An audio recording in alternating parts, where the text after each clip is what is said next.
Good day, this is George Herman from Citadel Asset Management with an outlook on the national budget, which is due on Wednesday the 22nd of February 2017. This year's budget will be delivered in a very challenging environment.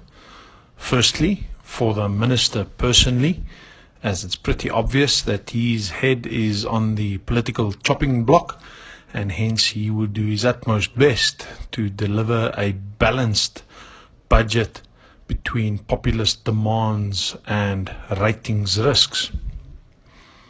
Secondly, the lower than expected economic growth will impact negatively on revenue and necessitate tax increases to the tune of as much as 28 billion rand.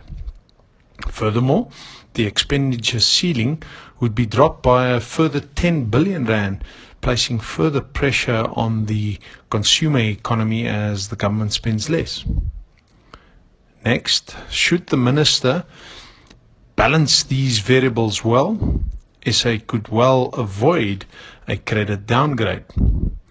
Should we face political turmoil, however, during the ANC's election year though, both bond yields and the rand could come under severe pressure. Treasury would have to issue more bonds into the capital market to finance the budget deficit, and this could also place further pressure on bond yields.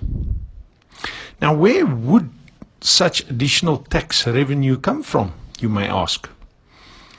The Minister has several options and is bound to go for a middle road in his choice of solution.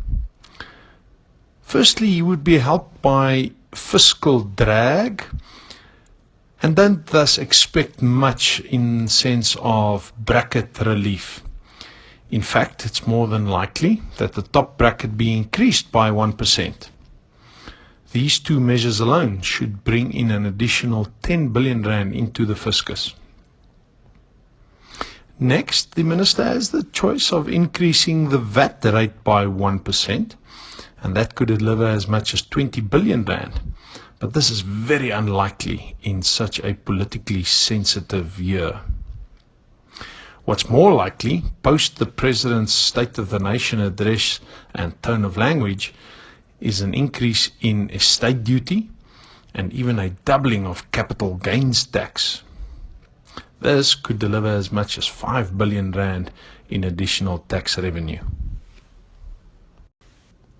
So with all the global uncertainties and domestic funding pressures emanating from students to state-owned enterprises, the 2017 national budget would be very closely watched by politicians, rating agencies, the capital markets, and taxpayers of South Africa.